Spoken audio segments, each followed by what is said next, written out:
Thank you, Dr. Hong. Thanks for the invitation.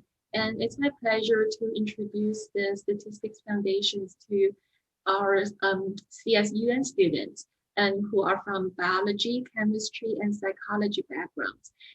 So today we're going to cover 4 topics, each topic by one person. I'll start talking about the first part about sampling and sampling method. Then my PhD student Elaine will talk about hypothesis testing. And Ruochen will talk about power analysis, and Xinzhou will talk about multiple testing. For each part will take approximately 30 minutes. And within each part, we'll first go over the slides to give you the basic introduction of concepts. And then we will use the R Studio to do some programming demos so they can get a more concrete sense of the concept. So I'll start the first part. So first of all, when we do statistics, it's very important to know what is a population and what is the sample. So this is a cartoon illustration to demonstrate the relationship between population and sample. So I would say to begin with, it's easier to consider the population as our real human population. So all the people in the world. And we can consider sample as a group of people, probably a group of people in a clinical trial or a group of people in the country. So these are all considered samples of the population. But later we will tell you that some samples can be caught as representative of the population, while others are not.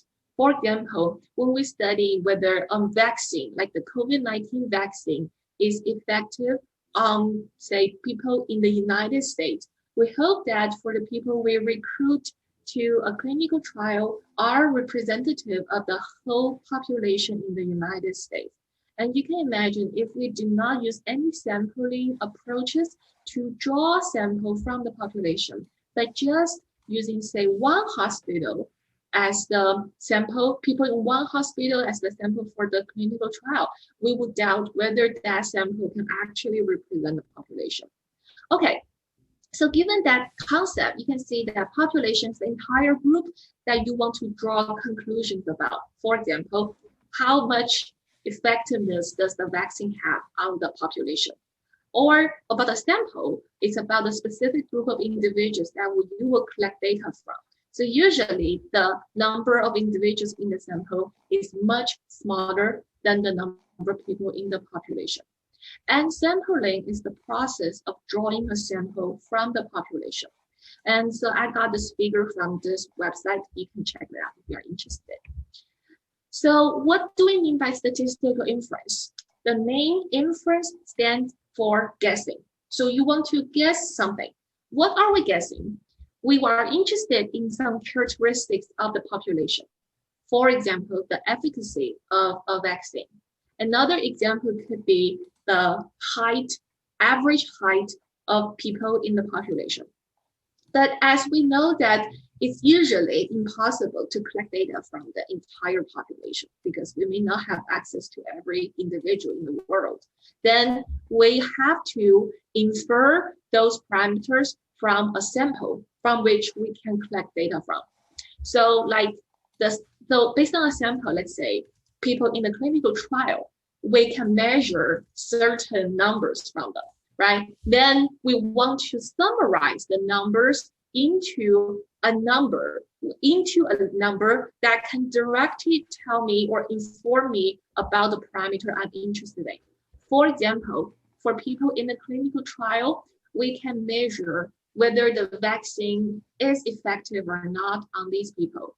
And then we can summarize the percentage of people who demonstrate efficacy of the vaccine.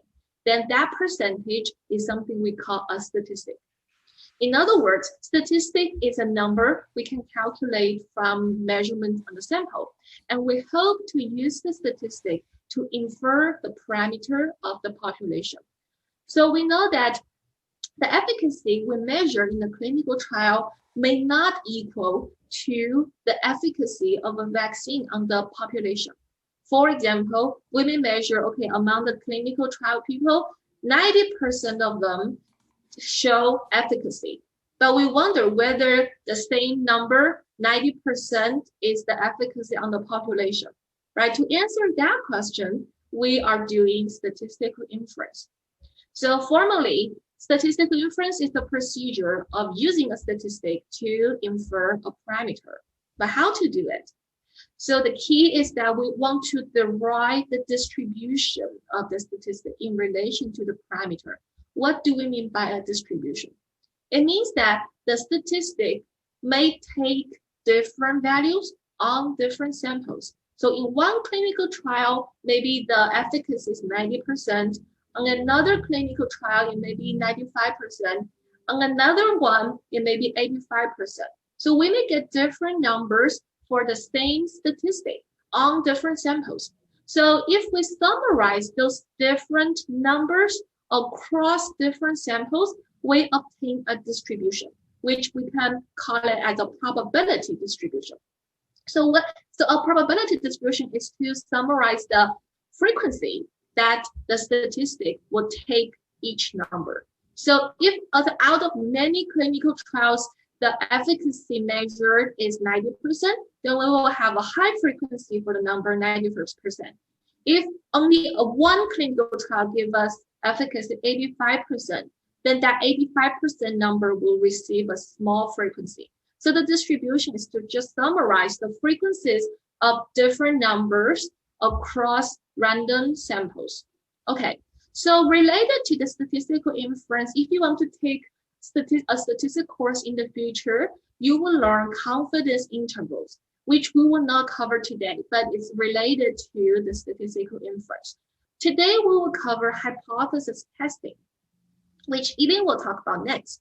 So it's about how we are going to use a statistic to test whether a parameter takes a certain value or not.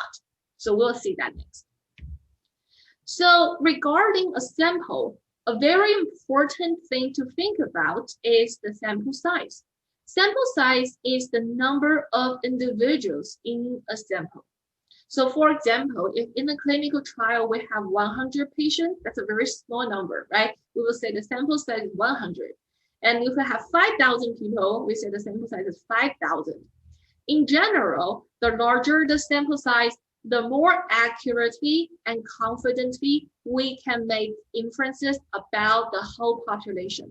This is reasonable because you can imagine if we increase the sample size to the maximum, we will basically get the whole population. That is, we measure everyone in the world. Then what we measure is what we are interested in, right? We can directly measure the parameter. Then we are in the ideal situation. But if we only can afford to sample a small number of individuals due to the cost, for example, we don't have so much money to recruit 5,000 people, we can only afford to recruit 1,000 people in the clinical trial, then the sample size is 1,000. And we have less certainty to talk about the population parameter given the statistic we measure in the sample. You can imagine that. So therefore, usually in biomedical research, we need to do sample size calculation. That is, given our desired accuracy for the inference, how certain do we want our statistic to tell us about the parameter? That's what we call inference accuracy. The higher the accuracy, the larger the sample size. Of course, this is also based on our budget. If we have given a budget, we hope that we can find a reasonable sample size given our desired inference accuracy. So for example, you will see in the third part to be taught by Ruochen that power in hypothesis testing is one measure for inference accuracy. And you can reversely derive the sample size you will need given the power you desire. So for my part, I'll talk about sampling method. That is, how can we draw a reasonable representative sample from a population? So the most widely used approach is what we call probability sampling method. So here the probability means that each individual in the population has a chance of being selected. So this probability sampling method is to ensure that a sample is representative of the whole population.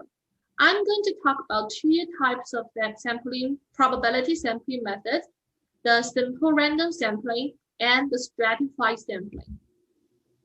So in the simple random sampling, every individual in the population has an equal chance of being selected.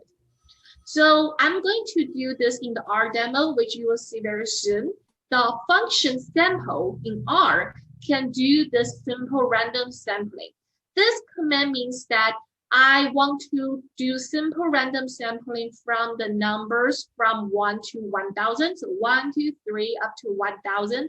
Out of those 1,000 numbers, I want to draw a sample of size 100. So this is the built-in function in R. What it does is that you would randomly sample 100 numbers in the sequence, and each of the 1,000 numbers will have an equal chance of being selected. So this is a concrete example of simple random sampling in reality. You want to select a simple random sample of 100 employees of company X. You assign a number to every employee in the company database from 1 to 1,000. So we are assuming the company has 1,000 employees. And the random number generator that's in your computer will select 100 numbers. So this R function is based on a random number generator. So in this graph, you see that random sampling means, okay, out of these individuals, I want to pick 5 of them. So I just randomly pick 5. And the purpose is that, for example, in the company case, we want to do some survey, but we cannot afford to ask everyone the questions. We randomly pick 100 people to ask questions, and we assume that their answers are representative of the whole company. So after we collect 100 answers, we can summarize the answers into one number. That's what we call a statistic. But since we are interested in the population, here is the company. So we are interested in, for example, how many or what percentage of employees support a policy change. Then that unknown percentage of the company is our parameter of interest. But we can calculate the percentage of supporting people among the 100 employees. That percentage is our statistic. So we want to use the statistic percentage to infer the parameter unknown percentage about the population. Then how do we do that? That's hypothesis testing. So we'll see that in the second part. Okay, beyond simple sampling, we have the stratified sampling. It's a little bit more complicated. Let me go over the steps. So in stratified sampling, you first need to have a relevant characteristic based on which you can divide the population into subgroups called strata. For example, you may divide the company employees into females and males based on gender, or you may divide them by age range, like young people and elder people, or you can divide them by income bracket or job role. So this is determined by you first, that you think this is a reasonable characteristic to divide people into subgroups. And then you will have proportions of those subgroups. So for example, in the company, if the company has if the company with 1,000 employees include 800 females and 200 males, then the proportion will be 80% and 20%. Suppose that you want to sample 100 employees. This is your sample size. Then based on the percentage, 80%, 20%, you can calculate that, okay, I need to sample 80% of female employees. So 80% times 100 gave me 80. I will sample 80 women and 20 men. That can make up the 100 people. And then you will perform simple random sampling based on the number you calculate within each subgroup. So within the 800 female employees, I will randomly sample 80. Among the 200 male employees, I randomly sampled 20, and then I pull them together as 100 employees. I call that as my sample. So what's the advantage of the stratified sampling? This is to ensure that every subgroup is properly represented in the sample. And this is advantageous whenever your subgroups have very big differences in their proportions. So for example, here it's not so extreme, 80%, 20%, but you can imagine what if a company has only 5% of women, but 95% of men? If you don't do stratified sampling, but you just sample the whole population using simple random sampling to get 100 employees, it's possible that out of your sample, because of the random process of sampling, you may end up with having all the 100 employees as male, and you don't get to sample any female. So in that case, in your random sample, the female is not represented at all. But if you use this stratified sampling, then out of the 100, you know, I need to sample 5 female for sure and 95 male. That represents the proportion. So you can guarantee to have some females in your sample. That's the stratified sampling. But then why do we still want to use random sampling? Given that I said the stratified sampling has that advantage of representing every subgroup properly. The reason why sometimes we still use random sampling is that we may not think there is a relevant characteristic to divide our population.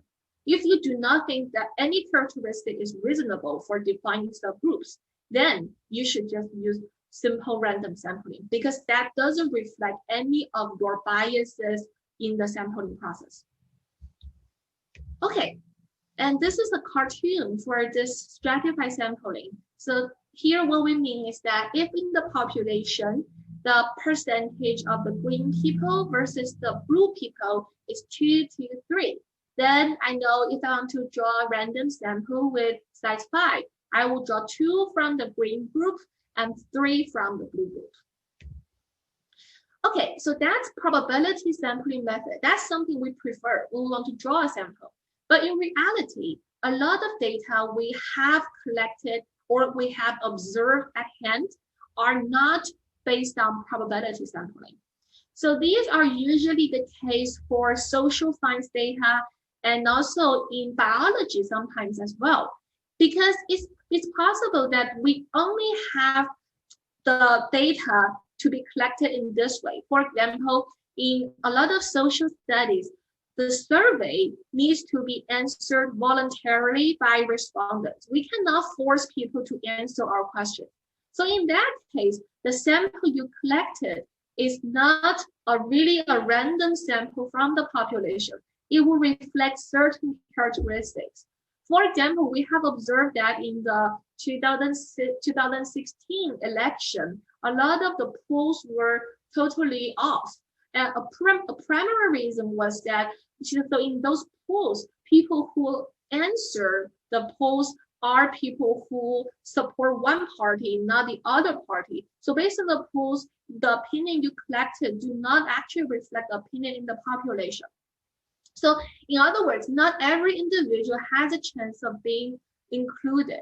So this is often the case that we can collect data in an easy and cheap way. But the risk, like I said, there is a high risk of sampling bias.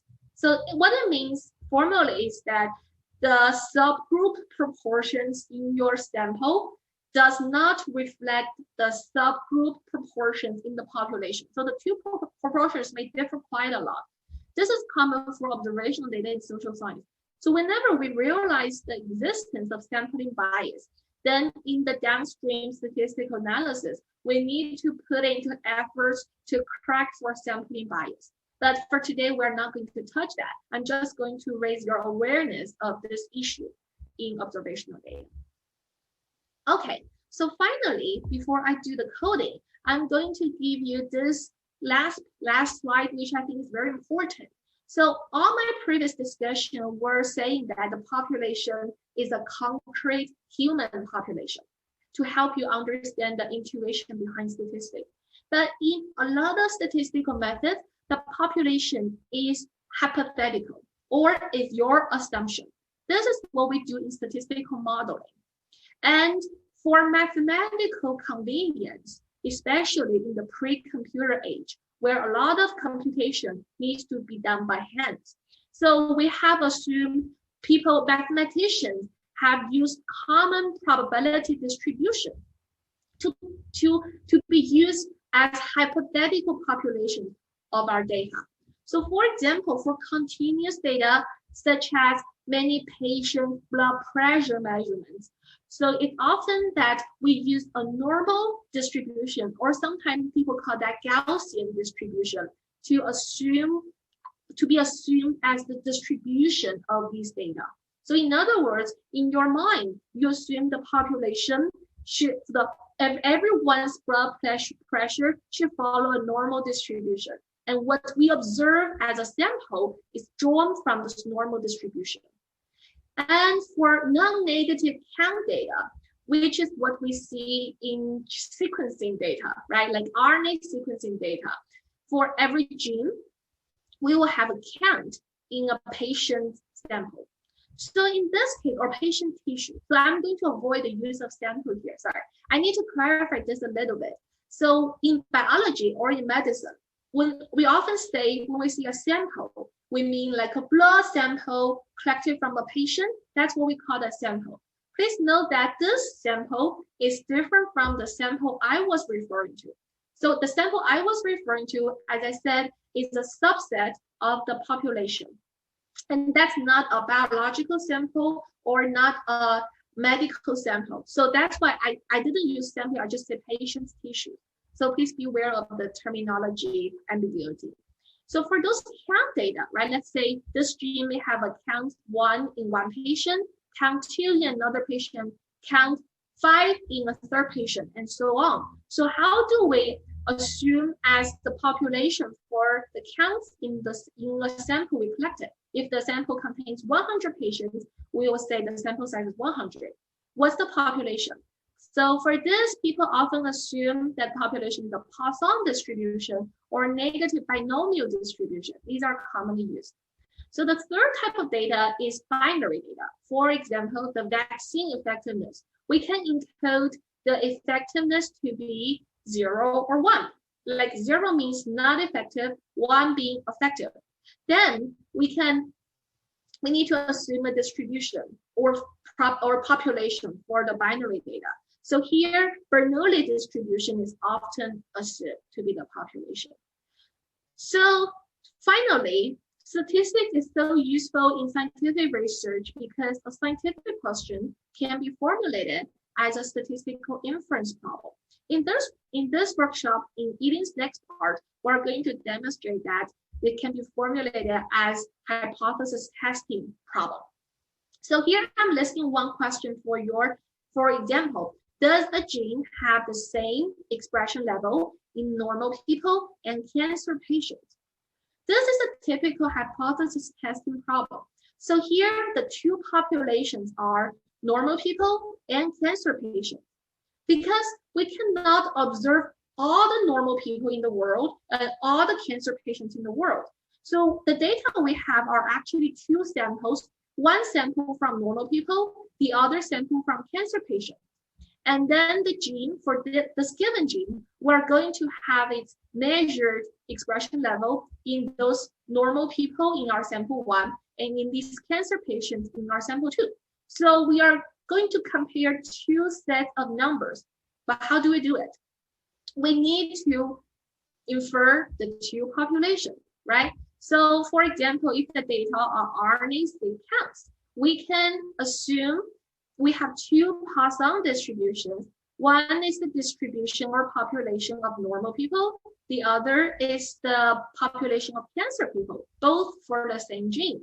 Then the inference problem becomes, do the two Poisson distributions have the same mean parameter or not? And we will answer this question by hypothesis testing, which you will see in our next part. Okay, so that's all I want to say about the slide. So I'm going to just quickly do a very short demo for the coding part, given our time limit, because you have the code at hand, so you can play with it later after the workshop. So this is the R Studio. I'm just going to give you a very short introduction to the software in case you haven't used it before. So this is the part where we display our code. This is a console for running the code, so you can run them line by line, and then you can get the output immediately. This is the part where you can look at your data set in your environment, some history or some presentation, like which is actually what's going to be generated here. So this is a window for some looking up of the environment. And you can have another window here to show like a functions menu. You can say if I do hist, I can look up the function hist in R and see what arguments they have and what's the meaning of each argument. So if you're interested in this, you can check. There are a lot of useful online introduction tutorials to R and R Studio. So I'm just going to go over my code very quickly. So the first line is to set a random seed so that I can make sure the random numbers I collect from my console will be the same numbers you obtain from your console to make the results reproducible. So the first line is that what I'm doing is I'm going to randomly generate 1,000 binary numbers. And for out of the 1,000 binary number, I know this binomial, or I will say this is actually Bernoulli. This Bernoulli distribution will have a probability 0.95 of giving me a number 1. So I consider this to be my population, okay? A Bernoulli distribution with probability 0.95. And I want to draw a sample, random sample from it. And this random sample will have size 1,000. So I'm going to run this. So you can clearly see that I can tell you the length of my sample is 1,000. I have 1,000 numbers. I can display the first 6 numbers for your information. You see, the first 6 are all ones. This is actually quite natural because the probability of getting a 1 is 95%. So let's see what's the average of my sample. 0.946, right? So that's pretty close to 95, but you see it's not exactly equal to 95. How about I run this sampling again? You see, the second time I get a number 0.959. So still close to 95%, but bigger this time. So this is to show you that based on a random sample, the statistic value can be different from the parameter 95%. But we want to know how large is the uncertainty here, right? So we want to see the effect. First, I want to show you that the effect of a sample size. Now let's reduce the sample size from 1,000 down to 10 and see what's the statistic value. 0.9, so farther away from 0.95. Let's repeat this. This time we get 1. Okay, so now you have this sense that, okay, the smaller the sample size, the more uncertain the statistic will be. So now let's repeat the sampling for 1,000 times with 2 sample sizes, 1,000 and 10. So what I do is that I will repeat the sampling for 1,000 times. So I will get 1,000 samples. And from each sample, I'm going to calculate my statistic. So my statistic will have 1,000 values here with sample size 1,000 and 1,000 values here with sample size 10. So let's run this part. And we can summarize the 2 sets of 1,000 numbers using histograms, which is to plot the frequency of each number out of my 1,000 sampling. Or we can say this is the distribution of each statistics values. So I'm going to quickly plot this and you can see what it looks like. I don't know if you can see my window, the plotting window or not. No? So I think I think you can run it again. It should appear in the R Markdown file. Okay, so like, yeah, I'll try that. I'll do that. So that's easier. Okay, can you see the R Markdown file or not, Ruochen? No, because I think if you scroll down a little bit, it should be there, like in the top channel, you scroll down a little bit.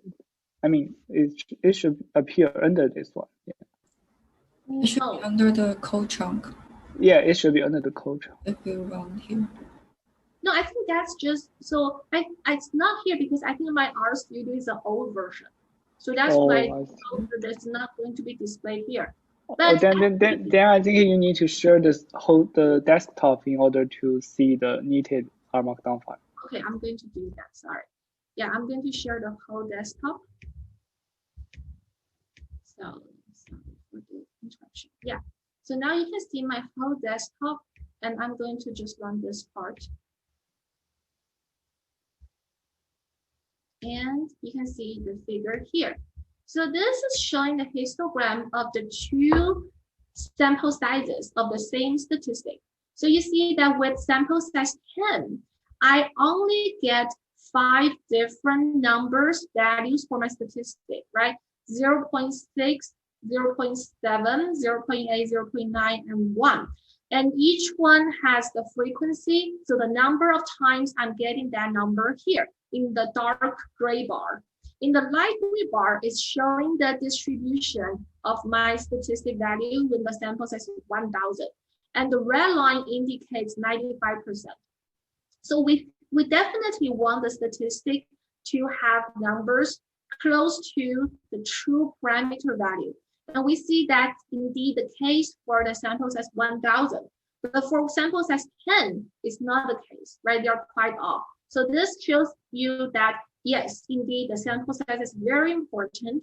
And this can also give you the sense that the statistic itself is a random number, so whose values can change as you do different random sampling.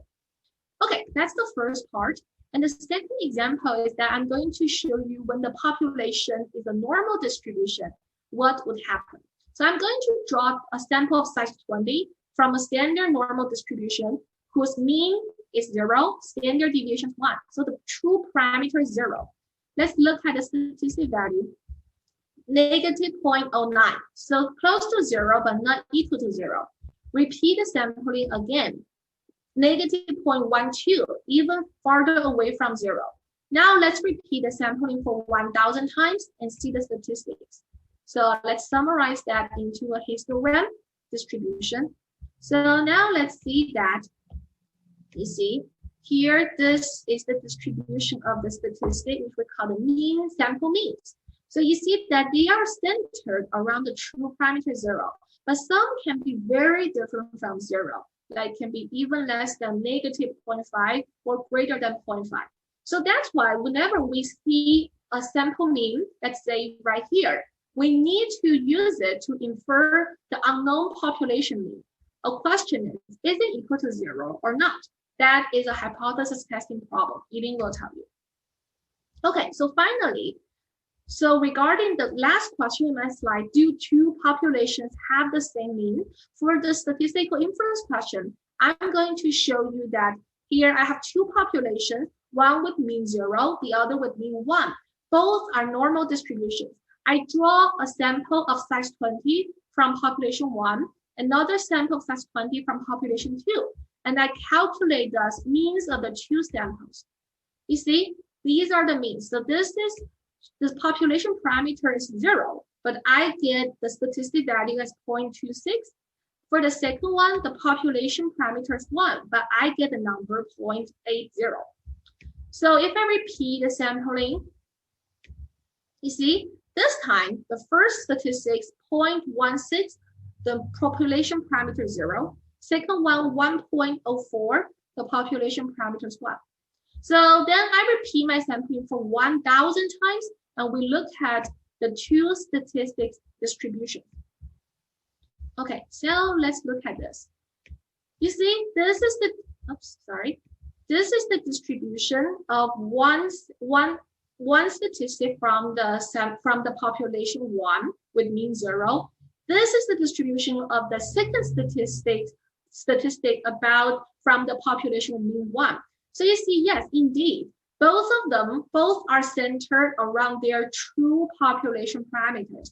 But you will see that there are cases where the statistic from population 1 can be really close to the mean of population 2. So if you just get a number here, if you don't know statistic, right? If you observe the statistic value to be 0.8, you may guess, okay, this number, the sample may be coming from population 2 instead of population 1.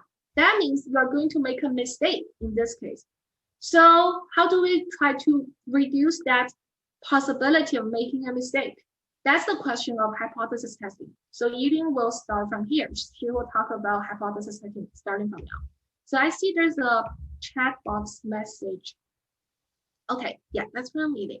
Okay, great. So I'll stop sharing my slide now. So Yiling, you can start your part. Okay. Thank you, Jessica, for a wonderful introduction about the sampling. And I'm here to talk about the hypothesis testing. Okay.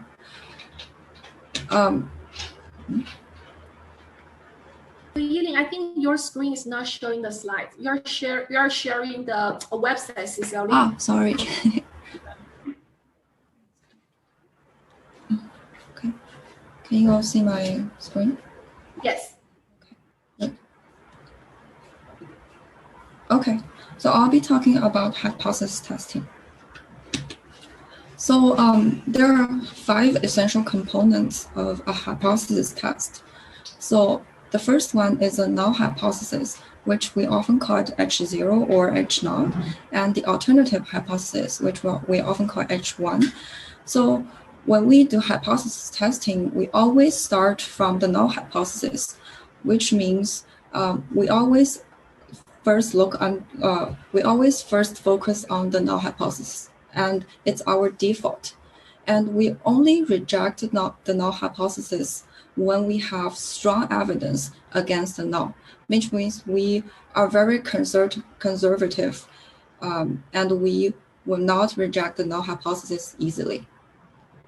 And the second component of a hypothesis testing is the test statistic. So this is basically a summary of your data. And then because, as Jessica mentioned, the data is what we see in a sample, and the sample is a random draw from the population. Therefore, the test statistic T itself is random, okay? And the third component is that we want to find out the distribution of this test statistic T under the null hypothesis. And we call this null distribution. And the fourth component is what we consider is the more extreme case. And this will help us decide decide when we should reject the null hypothesis. And finally, excuse me. And finally, we have a significance level, and I'll talk a little bit more in the later slides. Okay. So to help you understand hypothesis testing, I would just focus on the example Jessica mentioned in her slides.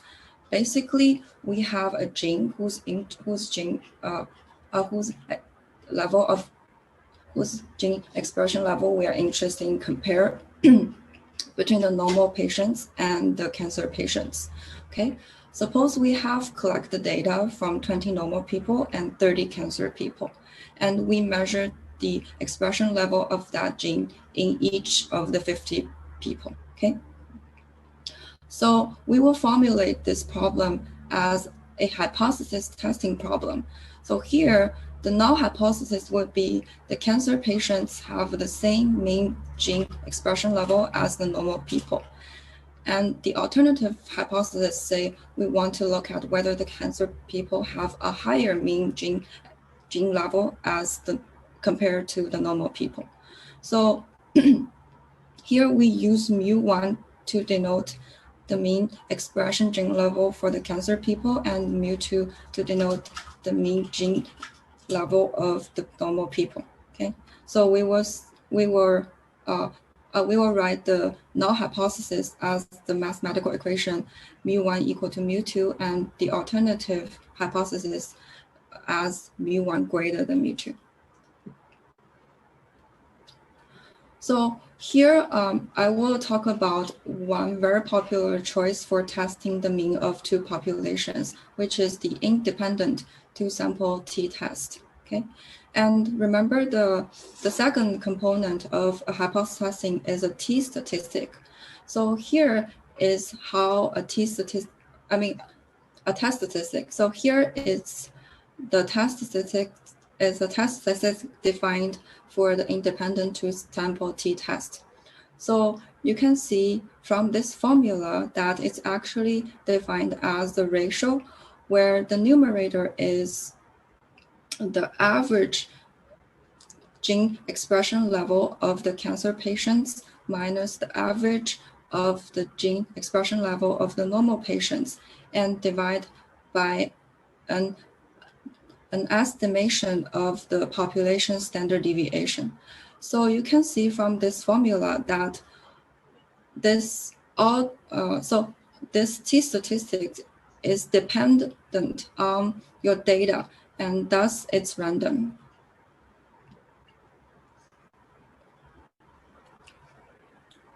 So the third component is we want to derive the null distribution of this t. Remember that t is random, but on a particular sample, we can actually compute a realization of this t. So this is what we observed on the data, and we often denote this realization as a small t. So because remember, our parameter, so our data is drawn from the distribution, which depends on the parameter, and then using the data, we compute a t-statistic. So whatever assumption we impose on our parameters will carry on to our test statistic. So a null distribution is simply the distribution of our test statistic under the null hypothesis, which specifies as mu1 equal to mu2, okay? So under this assumption, we can derive the distribution of this t. So there are two ways to find out a null distribution. We could either derive it mathematically or we could approximate it computationally. So here I'll just switch window to show you how we can actually approximate the null distribution.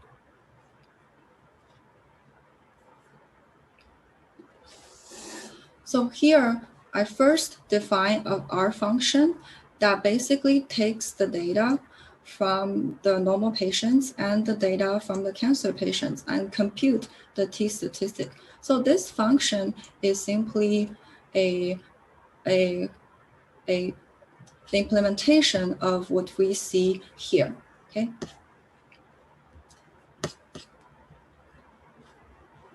And then suppose that the mean expression level of the normal patients is 0 and the mean expression level of the cancer patients is 1. And here we specify the variance of these two groups as 1. And then we also specify that for each draw, we have 20 patients from the normal group and 30 patients from the cancer group. So first, we will create a draw as our data. So here I specify the seed as 1 so that you can reproduce the results.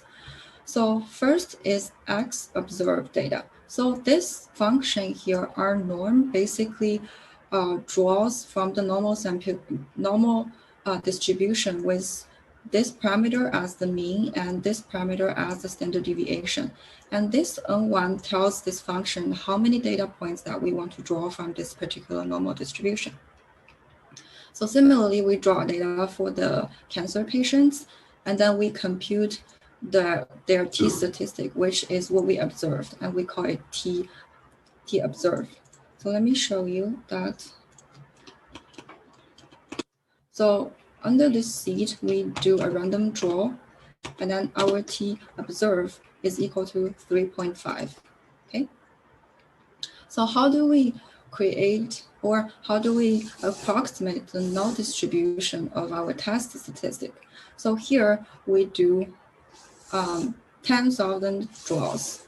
And then for each draw, we draw a date we draw the data for the normal patients from mu x, but here, and also we draw the measurements for the cancer patients from this same mu x. So here we draw the data from, we draw both data from mu x, because here we are under the null, and under the null we specify that mu x should be mu1. So this is how we draw a sample under the null.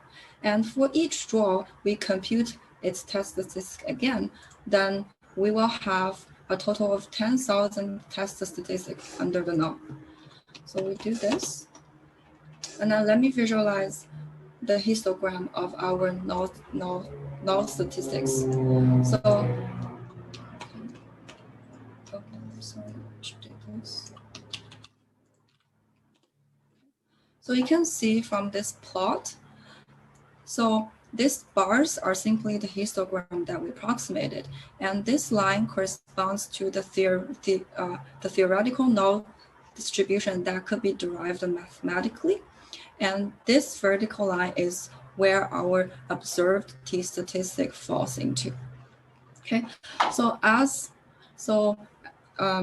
just as Jessica has mentioned, if we increased the number of draws from 10,000 to maybe 1 million, these bars will align better and better with this line, meaning that our so our sample will look more like as the population.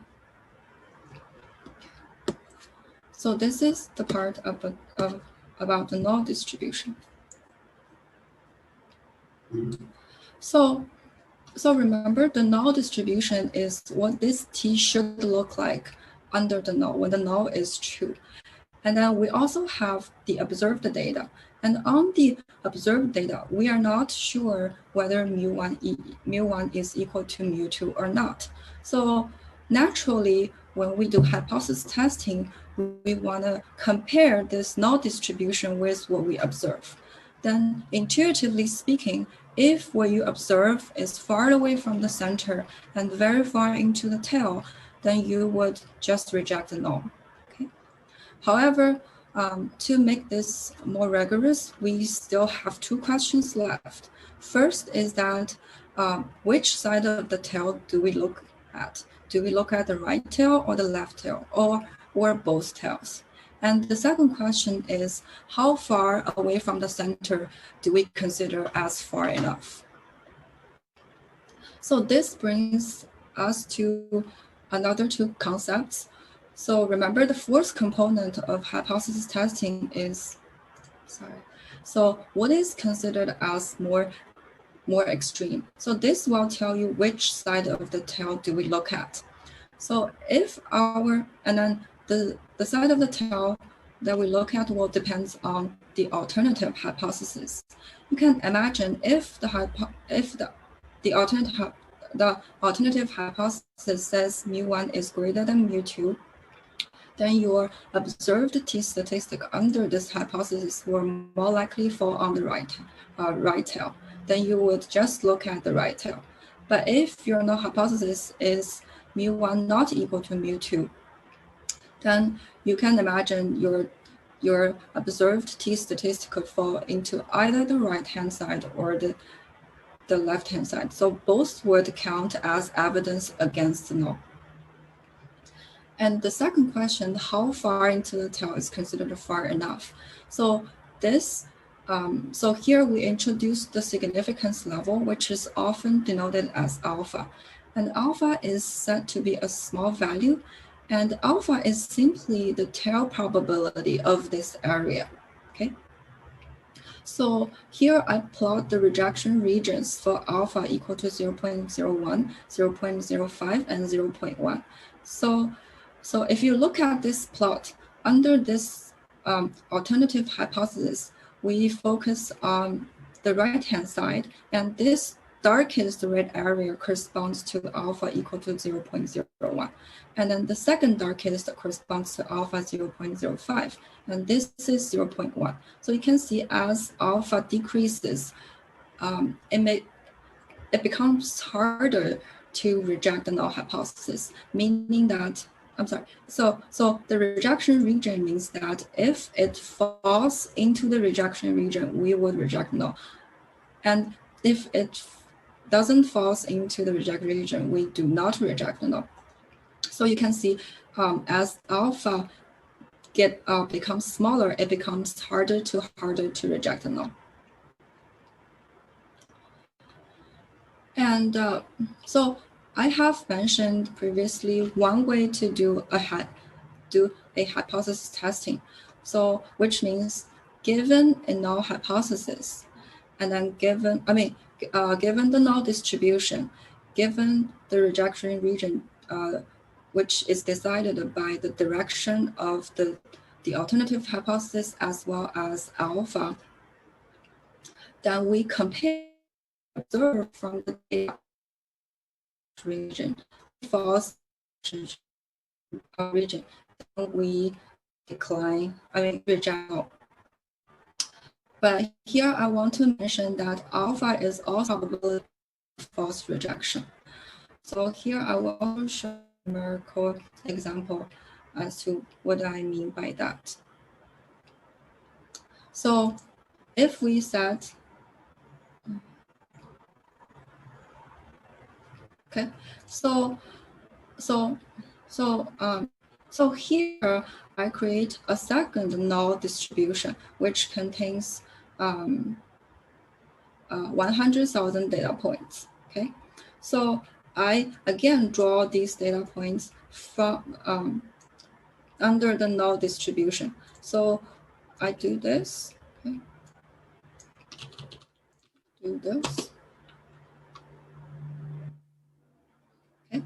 So what we do here is that we look at the proportion of these null t-statistics that's falling into the rejection region at alpha equal to 0.05.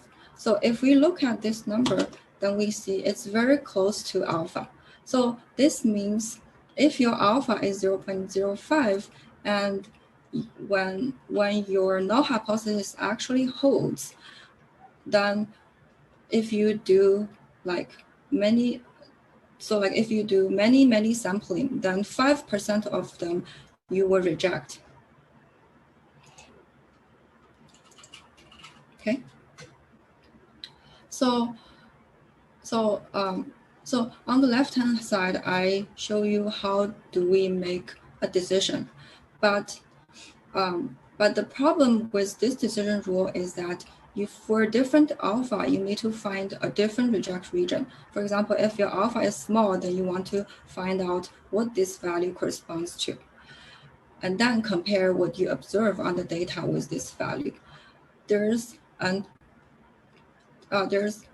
alternative and equivalent decision rule, which is we first compute the area of this more extreme region compared to what we observe on the data and compare it with alpha. So like this is alpha, and this is the area that's corresponding to the more extreme case. So in this particular case, you can see this area is not smaller or equal than alpha, then we do not reject. And as you can probably guess, this area corresponds to what we know as p-value. So formally, the definition of p-value is that the probability of the test statistic is being more extreme than what we observe when the null holds. Okay, so the more extreme t is, the smaller the p-value should be. So because on a different data set, you're likely observe a different t, so p-value itself is random, and it's the summary of the data regarding the evidence against each null. So the smaller the p is, the more likely you're going to reject a null. And one thing to know is that p-values are only meaningful when the assumptions of your test are reasonable. So here we are using independent two-sample t-test, and the assumption of the test is that all the data should be independent and they should follow normal distribution. So when these assumptions of the data are met, and then in that case, if your data are actually coming from the null, then p-values should follow uniform 0, 1. So let me show you another numerical example illustrating this. Okay. So again, we draw 100,000 row. We make 100,000 draws. Okay. So here we for each draw I'm sorry. We use the test statistic from our from here. Okay, so here the test statistic are drawn from the null distribution, and then we can, for each test statistic here, we can compute a corresponding p-value using the theoretical null distribution. So this is what we do using this line of code. And then after we do this, we can see that the histogram of the p-value looks uniform. Uniform distribution basically means that the bars are of the same height between 0 and 1. So before I conclude, I want to mention that what I have shown here as example is the independent t-test, two-sample t-test. And it's a very popular choice for testing means of the two populations. But there are other tests with fewer assumptions, such as the Wilcoxon ransom test. And it's basically a non-parametric version of two-sample test, and the KS test, which aims to compare two distributions, and the permutation test, which is very flexible but has a sample size requirement. So although these four tests, they differ slightly in the hypothesis, they can all be used to test the mean of two populations. However, the major difference between these tests actually lies in their power. So I will hand the floor to Ruochen, and he will talk a little bit more about power and power analysis. Can I interrupt real quick before Ruochen starts? I just have a question about, so you've been presenting the data using RStudio's definition of different data types, right? Because that's how you define them. But when we have experiments and we collect data, how do we determine if it's normally distributed or Poisson distributed first before we decide what kind of test we are able to do? Yeah, that's a very good question. So what we do is that we use QQ-plot. So a QQ-plot, so let me show you. Okay. Let me think about an example. So let's say we draw something from our norm. So I'll draw 1,000 data points from the standard normal distribution. So you can use QQ-plot.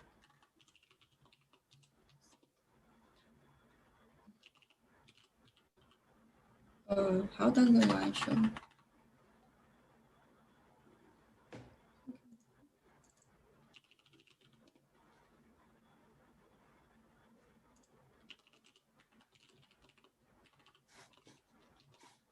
So you can use these. So like this QQ norm is to check if your data is normally distributed. So you can use these two lines of codes. And then if your data follows on the straight line here, then that tells you your data looks very much like normal. And then there's another function. So if say your data comes from Poisson, and let's say the Poissonic mean is 1. Oh, sorry. should be or percent. I think it's just the lambda is a typo. You missed the D. Right. Lambda. So again, I can check. So if I again plot this against this, then you can see your data comes from Poisson, but it's not lining on this line. Then this tells you that your data is not, so like does not look like normal. And to check a general distribution other than the normal distribution, I think you can use this QQ plot. Okay, so QQ plot in this case plots your data, of course. And if you see that the data do not, Lie on the hit line. that line, can you then automatically say, well, it's probably going to be a Poisson distribution? Is that a legitimate? Yes. So like the QQ plot. Well, here you have. So here we have two arguments. So we have X and Y. So what we do is, so like, let's say the X is actually your data, okay? So you have something like normal or something. You have normal, and then you want to check whether it's from Poisson or not. Then you draw Y from Poisson. You also draw the same number of patients. The same number of data points. And then, so this is your data. This is your hypothetical data. And then you use QQ plot to compare these two. So like if your X, okay, it should be other way around. Your X should be on the Y-axis.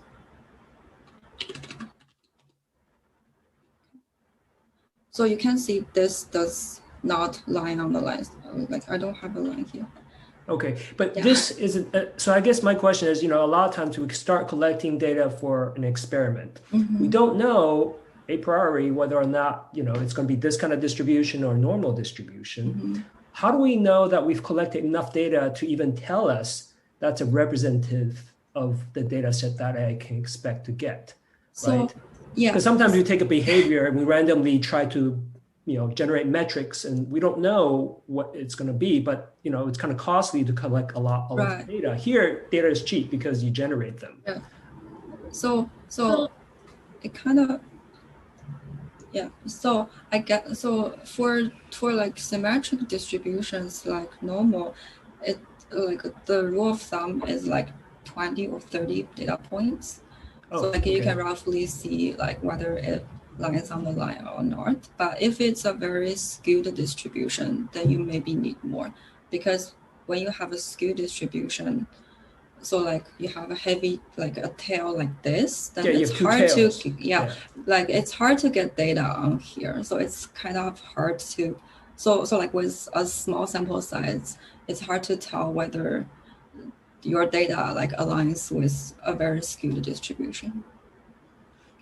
So I think great. So I just sent the link to the chat box. This is something I also recently learned myself. It's actually very interesting to look at, because it's basically saying that we don't need to worry too much about the normal assumption when we apply the two-sample t-test. This is in contrary to what we teach students in our statistics introductory courses. Because the routine is always check the normality assumption. But actually back in the 1980s, there was a paper which actually says that the two-sample t-test is relatively robust, even though the normality assumption does not hold, as long as your sample size is not too small. So for example, if you do have 20 data points from each condition and you are comparing two conditions, then you will be safe to apply the two-sample t-test. And this is actually guaranteed by something we call the central limit theorem, which means that even though the data distribution is not really normal, but once you have a large sample size and you're comparing the two sample means, then the central limit theorem will get into play to ensure that the two sample means will have approximately normal distribution. So I would say that's a very good thing to know if you are concerned about the normality. Yeah. Okay, so you're saying that as long as I have, I guess, between 20 and 30, and not a really small sample size, and then I check my normality, or not even check the normality, that should be, but then I still have to decide what kind of t-test to use, right? Sorry, what kind of two-sample test to use? Right, so the thing is that basically Wilcoxon test is something safe to use because it doesn't have any assumption on the distribution. Yeah. Okay, but so you're saying no matter, like if we're not sure it's normal, just go with Wilcoxon. It's more stringent, but it's at least not assuming a normality. Exactly. Wilcoxon is just a non-parametric thing that we call non-parametric test, which doesn't assume the data follows any parametric distribution. But on the other hand, if you have a very small sample size, like 3 versus 3, right, in some biology experiments, if that's the case, I would say you can only go for a t-test. There's nothing much you could do, because you can never check assumption with 3 points. And with only 3 points on each condition, you cannot really do Wilcoxon with a good power, which means that you will most likely get a negative result. That means no rejection if you do Wilcoxon test on 3 versus 3. Yeah. Okay. So there's a question from the chat box. How do we define whether our sample are small or not? So the rule of thumb in statistics is that if you are interested in one parameter, like the mean, then you need about 20 data points, sample size 20, to say, okay, it's a pretty big sample. So that's just in classic statistics. So probably you can think of the ratio of sample size over the number of data points over the number of parameters around 20. If you have a ratio greater than that, you think your sample size is large enough, so that you can be quite certain about to use the statistic to talk about the mean. Yeah.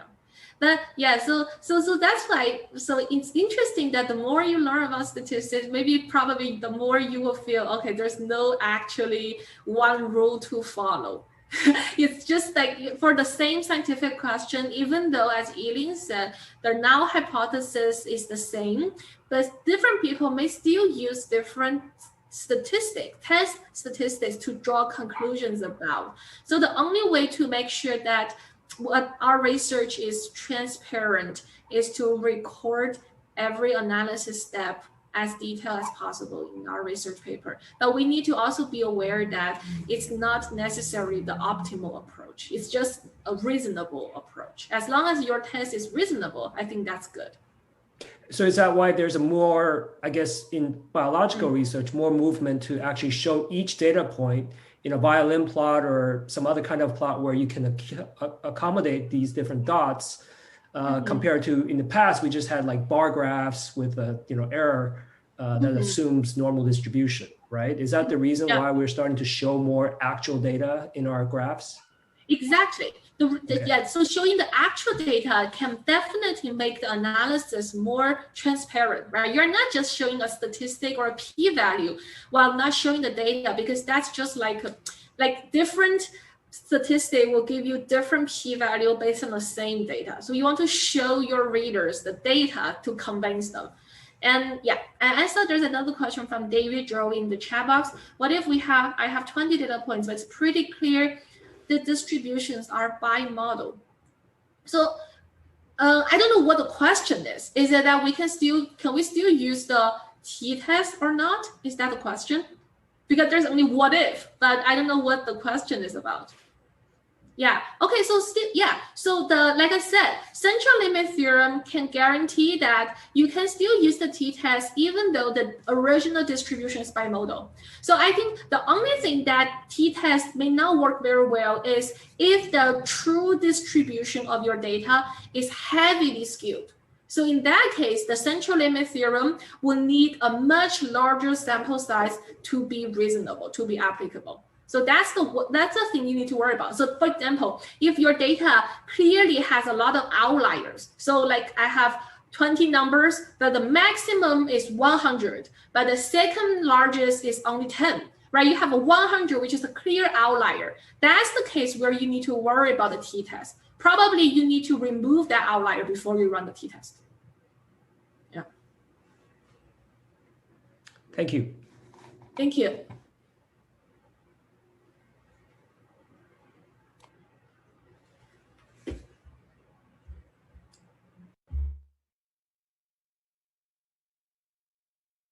Okay, so hello everyone. Yeah. Can you hear me right now? Yes, I can hear you now. Okay, so I will maybe just share my desktop. Okay, so I will talk about the power analysis. And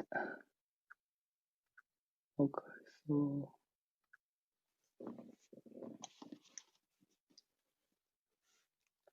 okay, so here I will just start with a real life example. So suppose that our company is developing a new drug that aims to help people increase height. And we want to conduct an experiment on mice to see if this drug works. And we have two groups of mice with sample size n equal to 50 in each group. And one group takes the drug while the other group do not. Then we measure their length after a month. So here we are doing one single experiment. We are taking a sample size n equal to 50, which means that from the population, because we do the experiment only once, so we only take 50 mice in each group, and there are in total of 100 mice. And our null hypothesis is the drug has no effect on mice height. Okay, so after we do the experiment, based on the experiment result, we could either reject the null or not. So this is our null hypothesis. If we reject the null, we say the drug has an effect, and we fail to reject the null, we say that the drug has no effect. So if we reject the null and claim that our drug is effective, it's possible that we may conduct the type 1 error. So because as Elaine has said, the test statistic is random. It could, when you do the repeated sampling, maybe in the first time you can reject the null, and in the second time you cannot, because the second time you do the experiment and calculate the test statistic, since it's a random number, you do not know exactly when this number will fall into the null distribution. So maybe in the second time you cannot reject the null.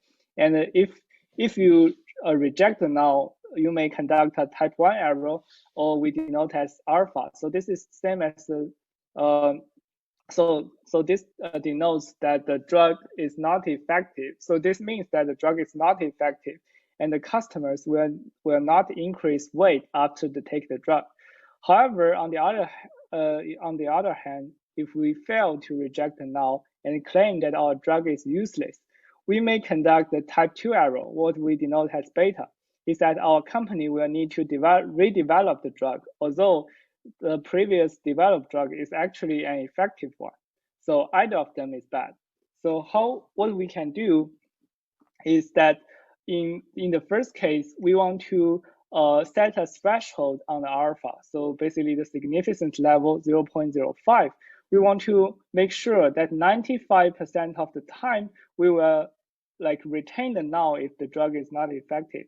If we reject the null and the drug is not effective, that only can happen in only 5% of the times if we take random samples from the population and do the experiment again. Okay, so this is the same as in the previous example, but use simpler words. So if we reject the null when the null hypothesis is true, when the drug has no effect, we are committing a type 1 error, alpha. If we fail to reject the null when the null hypothesis is false, we are committing a type 2 error, beta.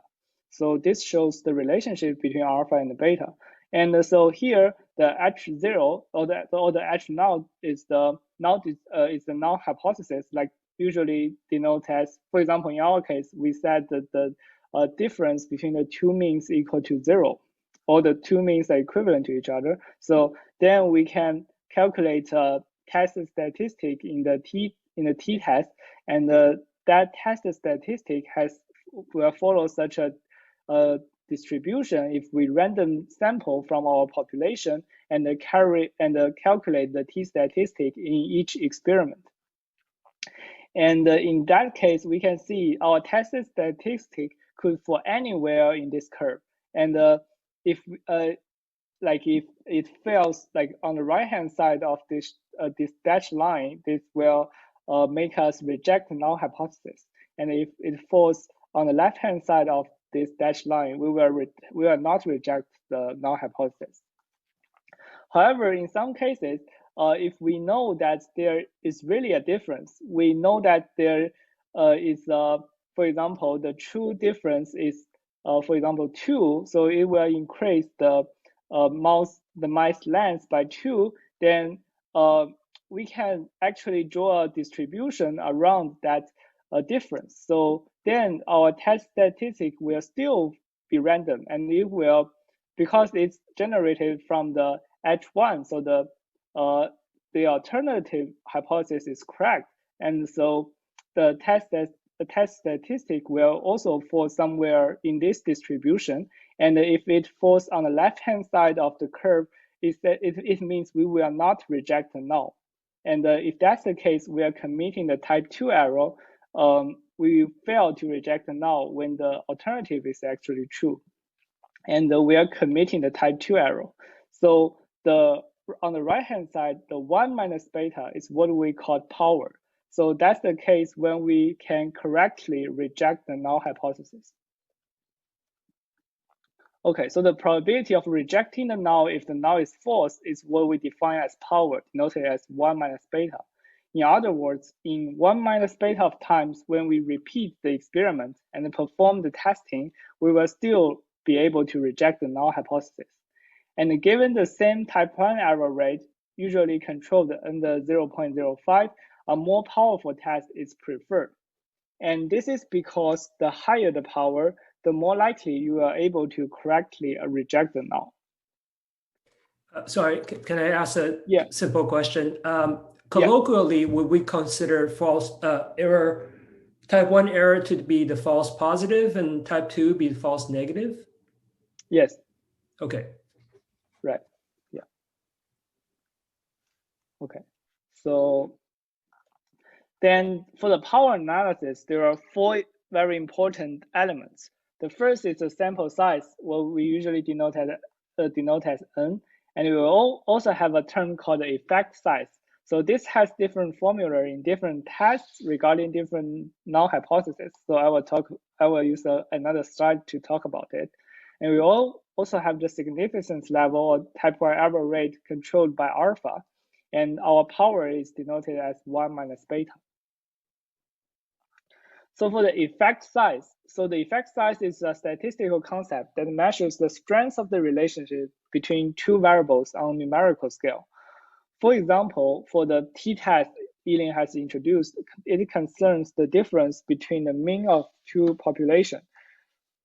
Here we are considering 2 continuous variables, and the formula looks like this. So this is the difference of 2 sample mean divided by the pooled standard deviation. And for the Pearson correlation test, so the Pearson correlation is like captures the linear relationship between 2 variables. So if we want to conduct a test on whether the Pearson correlation is equal to 0 or not, the Pearson correlation itself is the effect size.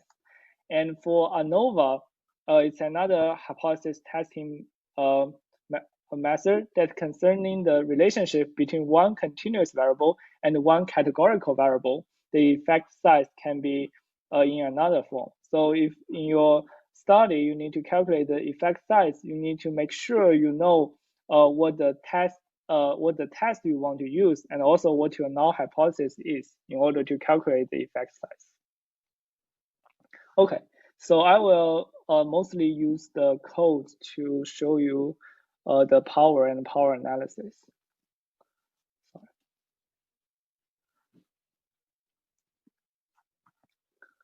Okay. So in order for you to use the power analysis, one of the most popular package is the PWR package. So if you call the library PWR, it results in an error, you need to install it first. So you can use the install.packages and specify the PWR, use double quote, and use that to install this package. And so also you can install the ggplot2 package. I use that to use a function that can change the color. So it's less important comparing to the PWR package. So what I will also do is I set a seed to ensure that the code is reproducible. And I said first I try to generate a population. So let's say there are only 10,000 mice in total in the world, and we want to infer whether our drug has an effect on their length. So first, I draw a normal sample with mean equal to 4 inches. So that's the mice length. And then, like, let's say if our drug is effective, and after we use the drug on those mice, their like total length is 5 inches. So let me show you what this looks like. So you can view this as the population. So this is all the mice before they take the drug, and those are the mice after taking the drug. And you can see when we generate the data from the normal distribution with a mean 4 and standard deviation 2, we can see so first the x is generated with mean 4 and standard deviation 2. So the mean of x is around 4 and standard deviation is around 2. So yeah, so this is the population we have. So among all those 10,000 mice, so basically there are 10,000 mice in the world. They do not have had a drug, and there are 10,000 they had a drug. So and after that, when we perform the experiment on the mouse, we can think of that we just randomly select 20 mice in each group. And so for the mouse in the control group, we randomly select 20 of them. And for the mouse in the drug group, so for those feed the drug for a month, I randomly select them from the second population. Okay, so here I made a mistake. So this is a 2-sample t-test. So I then run a 2-sample t-test on the two samples, and to see whether there's a difference in the sample mean. So after we run this, we can see the p-value is 0.7, which is much larger than what we have in set the significance level 0.05. So we cannot reject a null here. So if we do this experiment and see this result with 20 mice in each group, we may think that there's no difference after we feed the drug to the mouse. However, we can see actually the two populations, actually their mean has a difference. So then what's the problem here? So this is regarding the statistical power, because the t-statistic itself is random. Every time we do the sampling and run the t-test, it will have a different result. And how can we know? You can see if we run it a second time, then the p-value is less than 0.05. Then how can we infer about the difference in means from the t-statistic? How do we know what's the probability that we will correctly reject a null and get a meaningful result? That is how the power analysis come into play. So the first utility or the functionality of the power analysis is to tell you about the power of the test. So here I run a power, so pwr.t.test, use this function, and specify the n equals to 20 and the effect size equal to a half. And so this is calculated from the truth we have. So because in the population, we have the mean, one mean is equal to 4 and the other mean is equal to 5. So according to the formula, we have the difference between two means divided by the standard deviation. So this is just 5 minus 4 divided by 2. So use this formula, we get 0.5, which is a half. So that's why we can input a half here for the effect size of the power analysis for the t-test. And the default for the, so we can run the question mark on the power.t.test to see those different parameters. We can see the significant level or the alpha value or the alpha threshold is set to be 0.05. So I didn't specify the alpha here. And if we run this, the result is 0.33. And so what it means is that in 33% of the time when we do the sampling and conduct one round of experiments, we are able to see a difference between, we are able to reject a null based on our t statistic. So here I also use a simulation to illustrate what this happens. So here I first create two vectors to record the result, basically to record the p-values. And so for I in 1 to 1,000, so each time you can consider we are conducting a new experiment. So for the new experiment, we need to select the mouse for 2 groups, and we need to feed them the drug and wait for a month. So that's called one round of experiment. So in each round, we first sample 20 mice, and 20 mice from the control group and 20 mice from the drug group. And here I also use 2 different tests. So one is the t-test as Yiling has introduced, and the other is Wilcoxon test. So the null hypothesis for those 2 tests are very similar. They are trying to test whether they are the difference between the averages of 2 populations, but they are doing it in slightly different way. So, but those 2, and then after we run this, okay, we can see that for the, so we calculate the power to be 33.7, and we have 33.7 p-values that are less than 0.05, and we have 31.3% of the p-values for the Wilcoxon test that are, so we can also use a histogram to visualize what I mean. Oh, sorry. Okay, so this is a histogram of the results. So those are the p-values, and we set a cutoff at 0.05 to see which ones of the tests we can reject the null hypothesis. So we can see for the t-test, we can reject the null hypothesis in 33.7% of the times. So if we are able to repeat the experiment for 1,000 times, but we know that's very unlikely. In real life, we may just conduct this experiment once.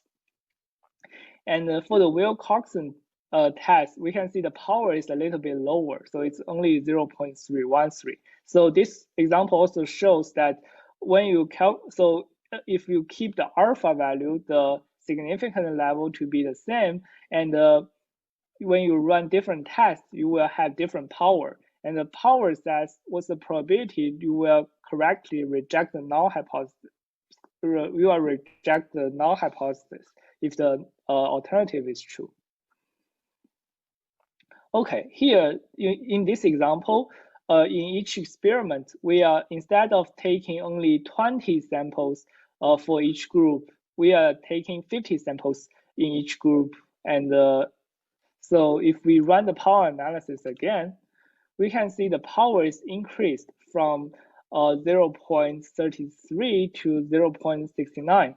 This means in 70% of the times, if we conduct our experiment, we will be able to correctly reject the null hypothesis. And we run the same code, but with a different sample size. So you can see here the for the t-test, it's like 0.6069. It's it's just, I think, basically the same with the power calculation. And the Wilcoxon result is the power is less than the result to have from the t-test. Okay, so this result shows that if we increase the sample size, the power will be increased. Okay, so let's say if we say we only conduct one round of experiment and we select 50 mouse in each group, 50 mice in each group, and we do the t-test, and we are hosts. Okay, so here the okay, so here the p-value is not significant. Right, so suppose we get a significant p-value here because the p-value is random. Sometimes when you do the experiment and you are luckily able to reject the null, and if we can reject the null hypothesis on the mouse data, we can proceed to the human experiment. We need to decide how many volunteers to hire for this experiment. The recruiting is not an easy process. The volunteers will get a free body examination. They would need to be selected within some height measure and also within some age range. So we will also need to buy some insurance for them. So we estimate that each participant will cost around $1,000 to be in our experiment. And the pilot study has been done on 20 volunteers with on average 65 inches in height. And after the experiment, average height in the placebo group for those who don't take the drug is still 65 inches, and the average height in the drug group is around 70 inches. We measure the standard deviation to be 10 inches. So then in our real study, how can we decide what's the sample size we need so that because we can only conduct this experiment one time, we really want that we can reject the null hypothesis. So we want a power of 80%. In other words, if we just randomly select the samples and do our experiment, we want that 80% of the times we are able to reject the null hypothesis. So we can still use this function by specifying the effect size to be a half. The reason it's a half is because in the pilot study, we can estimate the effect size by the difference between the drug group and the placebo group divided by the standard deviation. So it's 5 divided by 10 is a half. And we specify the power to be 0.8.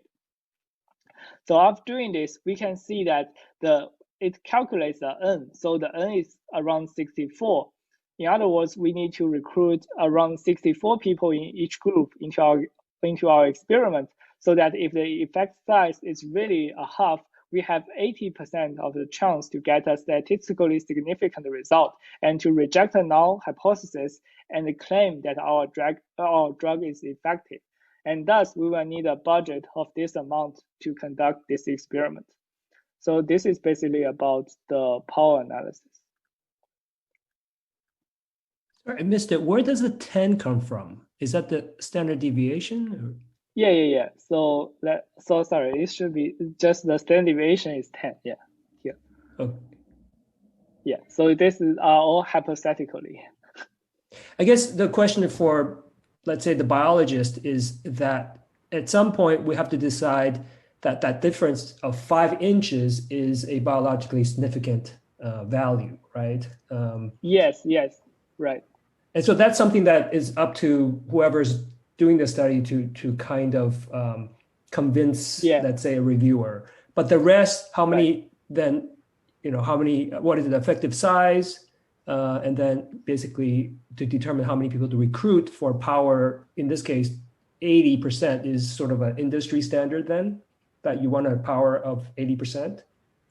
Yes, I would say around 80% or 90% if some people prefer. So it says that if you do the random sampling and you conduct the experiment, it basically says if everything satisfies your expectation, then you have the 90% of chance you could reject the null hypothesis and get a significant result. So to claim that your study is not futile.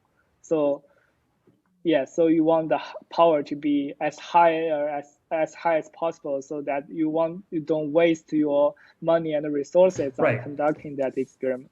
Yeah. And that's the power of the preliminary experiment or preliminary data, is to determine your D and your what the difference is that you want, right? Is that biologically possible, So, right? Like if you asking for a biological difference of 60 more inches, obviously that's not even possible. So then you could never get that effective size to get that difference, because your mouse example shows that that's not possible. Yeah. Right. So that's what people have to think about in terms of their experimental design parameter and design. Yeah. Okay. Yeah, exactly. Okay. So I think in those proposals, when biologists or especially people in epidemiology, right, they want to ask for money to say, okay, we need to recruit a certain number of people. Well, usually they will do a table by listing, like I will say they will have the rows as different effective sizes and the columns as different powers. So for each combination of the effective size and power, given alpha stay as unchanged as 5%, you will find the corresponding sample size. So of course, the smaller the effective size, the larger the sample size, right? It's more difficult to detect that small effect size. So you need to recruit more people. And the larger the power, the larger the sample size. So given that table, then you can see the trend, and given your budget, then you can find some number that's giving you something that you think is acceptable. So I would say that probably given the same sample size, you can also see, do you want to go for a small enough effective size? That will of course reduce your power. But if you think, okay, I don't care such a small difference in my scientific research, I can go for a larger effective size, then the same sample size will give you a higher power. So it's just like a trade-off.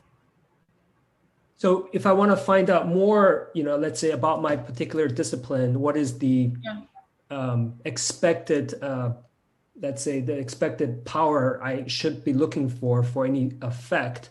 What would I be looking for in particular, like within my own discipline? Would I just say, this is what people have published and this is sort of feasible, and then go from there?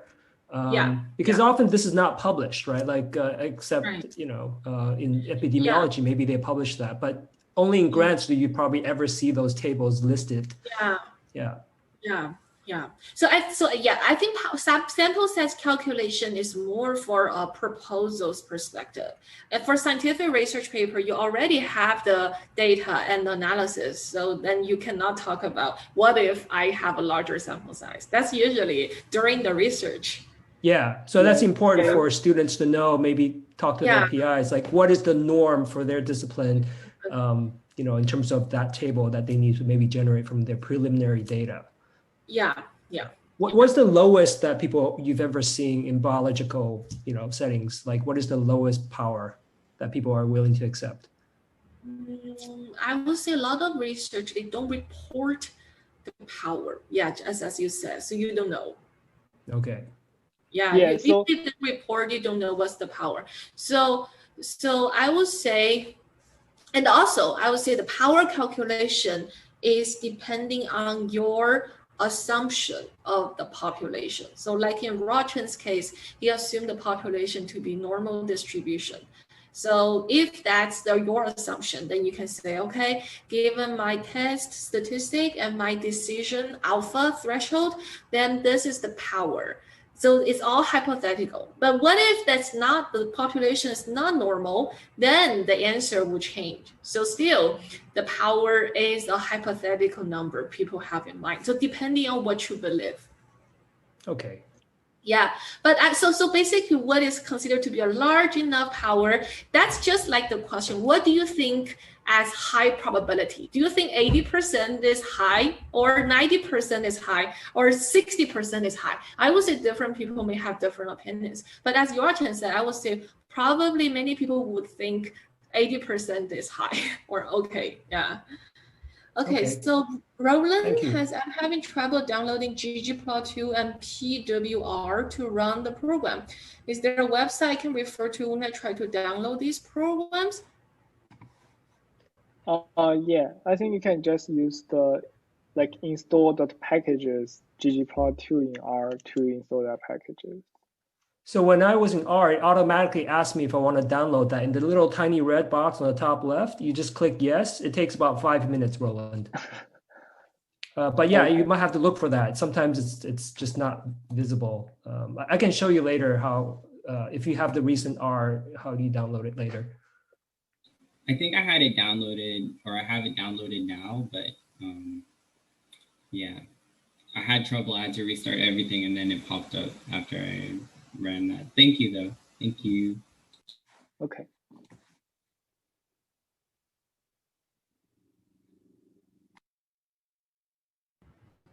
Okay, so Xinzhou, you may start.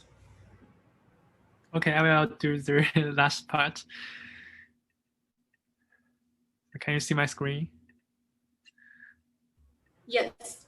Okay, I will do the multiple testing part, and here the testing is just the hypothesis testing that Yiling and Ruochen has introduced. So multiple testing means that we have many testing at the same time. And here is an example of the multiple testing, which is also the motivation of the multiple testing problem. So this problem is called the differential gene expression analysis, which is very, very important issue in biomedical analysis. So suppose that we have N1 and N2 measurements for each of the M genes under the two experimental conditions. So here the two experimental conditions can be, for example, from cancer patients and normal people, such two different conditions. And we have some measurements for both conditions, and here we are comparing M different genes at the same time. The scientific question is that which of those M genes have differential expression between the two conditions.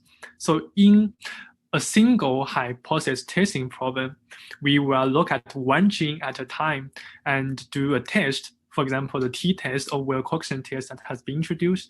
So we use a test to compare the two sets of values from the two conditions and calculate the p-value for a gene. But here, as we have M genes, so we will do the test one by one, and then we will have M different p-values from the M different hypothesis testings from, if we name them as P1 as PM. So for a single testing, we will compare the p-value with the significant level alpha, which is usually 0.05. If the p-value is smaller than 0.05, we may reject the null and say this gene is differentially expressed under the two conditions, or we call this a discovery. As here we have M different genes, we may make such decisions for all of these genes. So if for a single gene, we decide it as a DE gene, if the p-value for this gene is smaller than 0.05, then we have this conclusion. So if it is not a true DE, so if the null hypothesis for the testing problem is true, under the null, the probability of p-value smaller or equal than 0.05 is also 0.05, because as Yiling has shown, the distribution of the p-value under the null hypothesis is a uniform distribution. So the probability of getting this value smaller than 0.05 is also 0.05. Now, as we have M different genes, and we will do the testing for all of these genes. So suppose that we have 10,000 genes, and for each of the p-values from these 10,000 genes, we have 10,000 p-values, and if we still have this probability for each of these p-values, it means that among these 10,000 p-values, if all of them are not true the DE genes, we will still have 5% of these p-values smaller than 0.05, or we will have around 500 genes that have p-values smaller than 0.05, and we may mistakenly decide them as DE genes if we only look at the p-value as the threshold. So from this example, we can see that if we have many tests at the same time, and we want to draw some conclusions or make some deletions based on those p-values. If we still use the significant level as a threshold, we may have many false positives. And it is why we want to have some control of the false positives. There are many criterions that can control the false positives, and one of them is called the family-wise error rate. The family-wise error rate is the probability that any of the tests are false positives. So by controlling the family-wise error rate, we hope that none of the tests are false positives. We don't want to make any false positives. And from this formula, if we don't focus on the mathematical calculation, the conclusion is that the family-wise error rate, or the probability that any of the tests are false positives, is smaller or equal than the product of the number of tests and the significant level. So if we want to make sure that the family-wise error rate is smaller than 0.05, we may set the threshold for p-value as 0.05 over n. So because if we want to make sure family-wise error rate smaller or equal than m alpha, smaller or equal than 0.05, then alpha should be smaller or equal than 0.05 over n. And this procedure is called Baffaroni correction. So to control the family-wise error rate, we can, instead of comparing the p-values with the 0.05 significant level, we compare the p-values with 0.05 over m, where m is the number of tests or the number of genes in our example. And then we reject the I's null hypothesis if pi is smaller or equal than 0.05 over m. The one issue about the family-wise error rate is that the threshold 0.05 over m may be too small, so that we may not even make any discoveries by controlling the family-wise error rate. And later I will use an example to show why it is the case. So generally, if we want to be quite confident that none of the discoveries are false discoveries, we may have to have very conservative threshold, so that the number of discoveries may be too small. So to improve these results, there is another criterion called false discovery rate. The false discovery rate, by definition, it is the expected proportion of false positives among all the discoveries. So this is the definition of false discovery rate.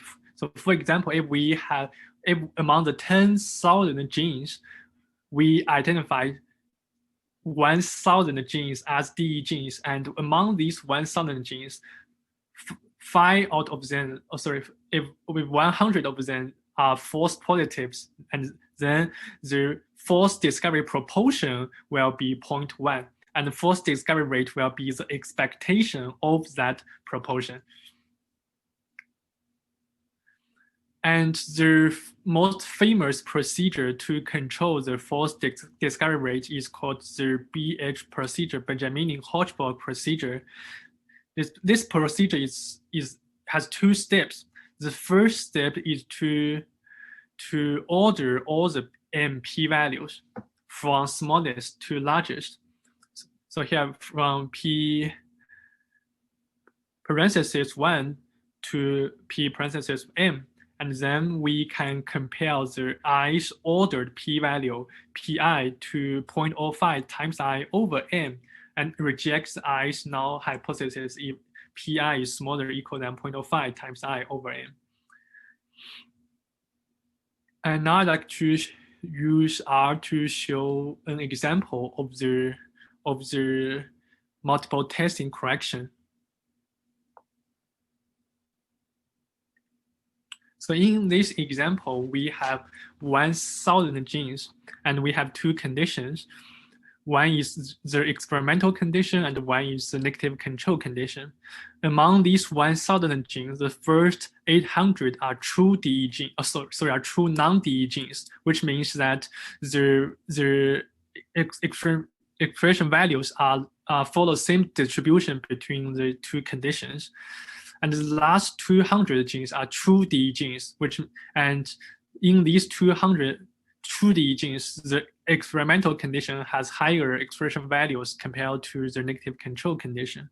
So if I just skip the code for simulating data, just look at what the data look like. If you look at the first several rows of the experimental matrix and the background matrix, we can see that these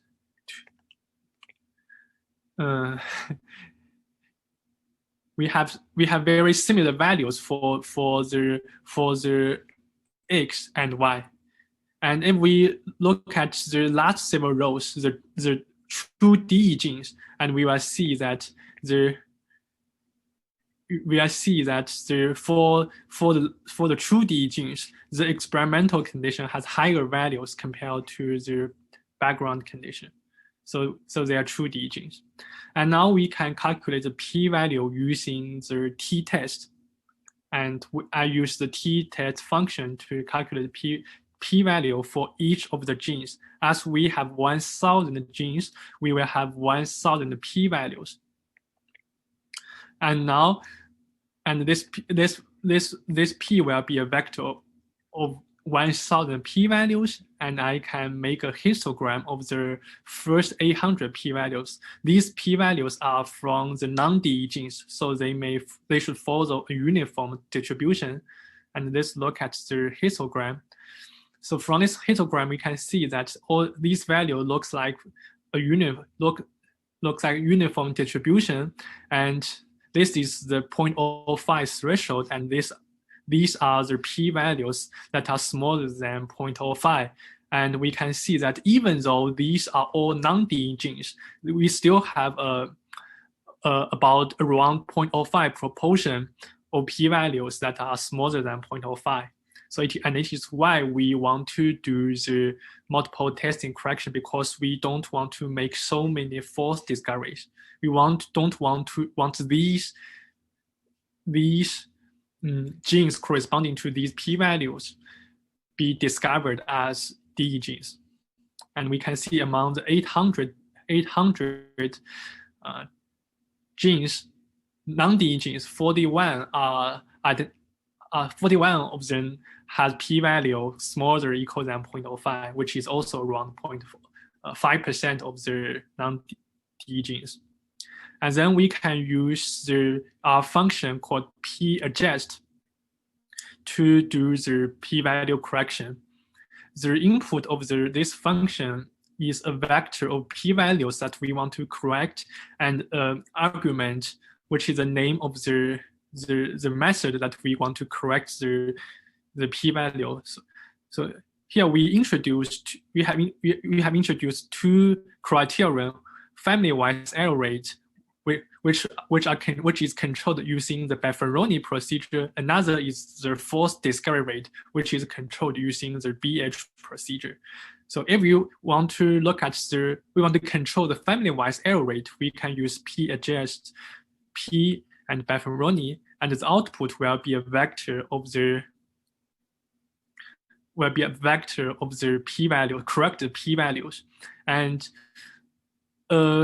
gene will be identified as discovery if its corrected p-value is smaller or equal to 0.05. So here, if I first get the correct p-value and calculate the number of correct p-values for non-DE genes, how many of them are smaller than 0.05? So if we only look at the p-values, 41 of them are smaller or equal than 0.05. But if we after the correction, we can see that none of them are smaller than 0.05, which means that we control the family-wise error rate.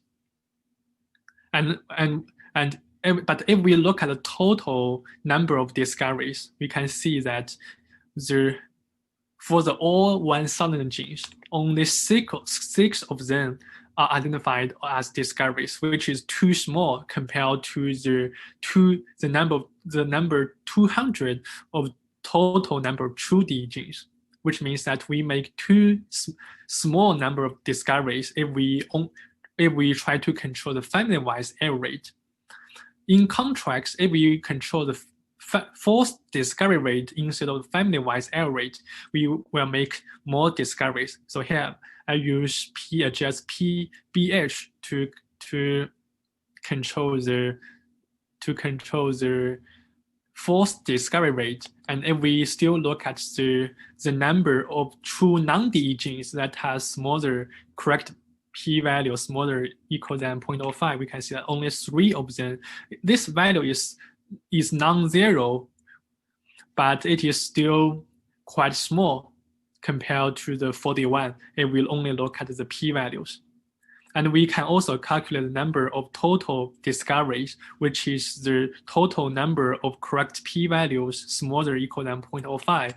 And this time, this is 175.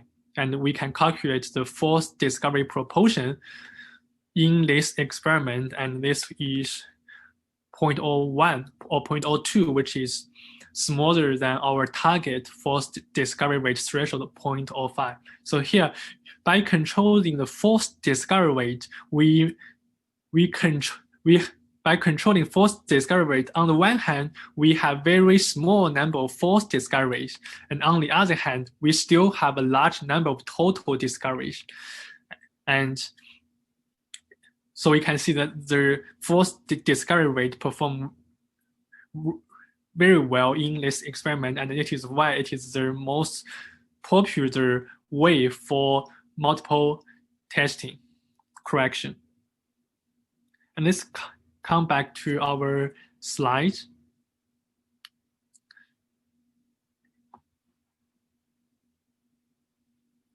So in summarize, we have different ways to threshold the p-values.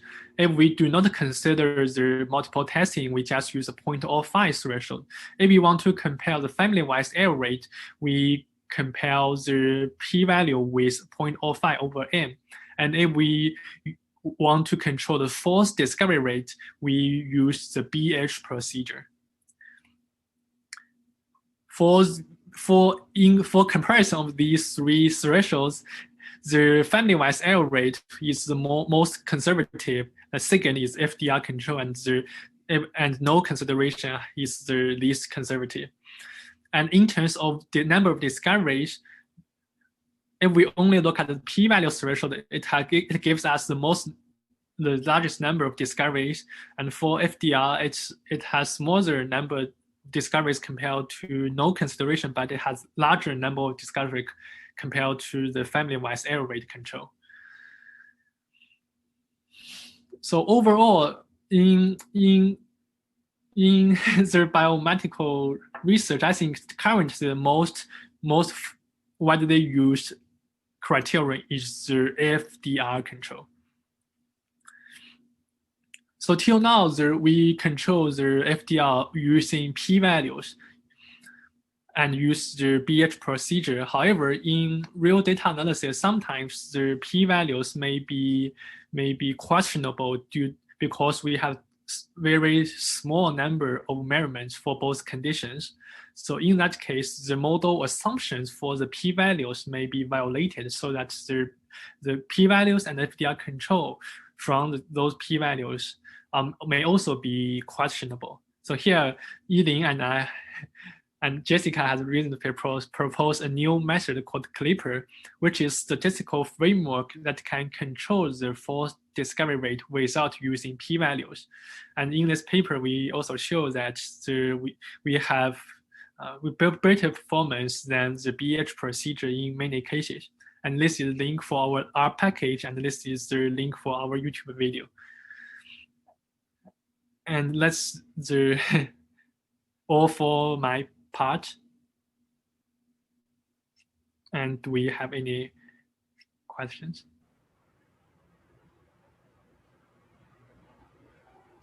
So just to add a summary to Xinzhou's part, the key for this multiple testing correction is to adjust the threshold on each p-value so that we will not make too many false discoveries or false positives. So to adjust the threshold, there are two criteria. One is the family-wise error, which will give you a super small p-value threshold. So that is conservative, but on the other hand, it could give you too few discoveries or no discoveries at all. Later, people change their goal to control the FDR instead of the family-wise error. So by changing the goal, you can find a p-value threshold that's not so small, so you can still end up with getting some discoveries, which you can analyze for your scientific research. So it's just a changing of perspective, but still you are using p-values as you are doing a single test. So in Xinzhou's last slide, what we try to argue is that if your goal is really to control the FDR, you don't necessarily have to use p-values, although that's the routine or that's the tradition right now. But we realize there are many issues with p-values, as we have seen from the first three parts, right? To really get a valid p-value, you need to have a you need to have a test statistic with a valid null distribution under the null hypothesis. But for people outside of statistics, that's usually hard to judge.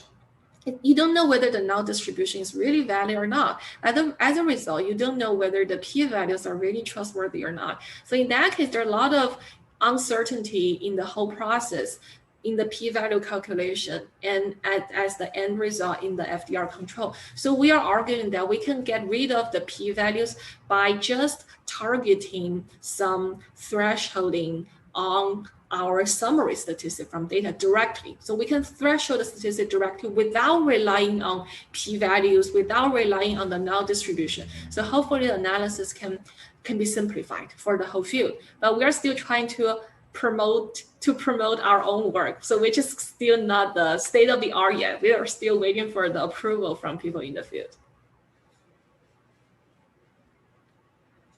Yeah, thank you. Thank you. I have a quick question about how to use the RStudio later following this workshop to be able to learn and explore on our own. Would you then recommend us to look up, of course, these terms and get familiar with them, and then start manipulating the data and then see how the graphs turn out? Like, how do we... Is it pretty intuitive that they'll graph all the changes immediately with the way that these four files are set up? Yeah, definitely. Let me try to look up a website which I think is very good. It gives a lot of useful web pages for step-by-step. Oh, that'd be great. Yeah. Because I think it's very clear you laid out, and I can easily, open up these four files that you've posted for us. And I guess I just wanted to be able to follow up on this with our students to see how far they can progress with, studying some of these procedures on their own according to what their needs are. All right.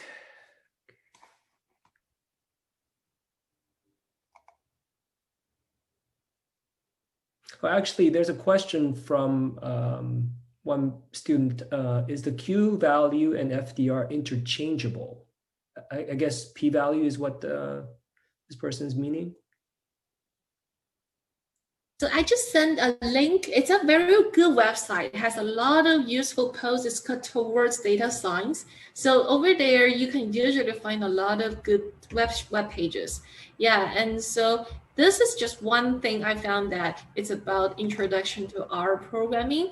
And if you scroll down to the end of the web page, you will see that there are several books that are listed about learning R programming. So I think you can pick up any one book and play with it. For example, I think Hadley Wickham is he made a significant contribution to the field by developing some modern R packages, including ggplot2. So you could look at his last two books for learning R. Yeah. And one special thing I like about R compared to Python. I think it's whether you choose R or Python is just your personal choice. Probably people in statistics use R more and people in machine learning use Python more. But I think if you can master one language well enough, that will be sufficient for doing data analysis. I think one advantage, which is still the case for R, is that R can make very pretty plots, and you would need to do that with more tricks in Python. So probably I think that's one reason R is more popular among our students. And also it has a lot of statistics packages, which Python doesn't have yet, but I think Python is also improving, catching up. So yeah, so I think if you are interested in R, there are a lot of things to look at. And so regarding that question, okay, Q-value and FDR are interchangeable. Roughly, you can think of the answer as yes. Yeah, so I would say approximately yes, but there are some subtle differences. So for example, if you want to be very strict, the Q value is defined as something called positive FDR. So which means that it's so for FDR, if you don't make any discoveries, you set FDR to be 0. But the positive FDR means that it is defined as the conditional expectation of the false discovery proportions, given that you have some discoveries. You need to have at least one discovery. So mathematically, there is some slight differences, but I would say in practice, you could assume they are roughly the same. And another thing is that when Xinzhou introduced the FDR control by the BH procedure, that's the way to control the FDR strictly if your p-values are good. But there's one thing, that is the BH procedure requires you to set the target FDR, say 5% or 1% beforehand.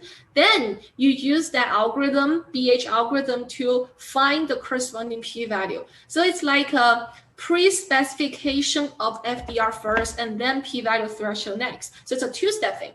But the Q-value just gives you some converted, or I would say transform p-values. So you don't need to have an FDR threshold beforehand.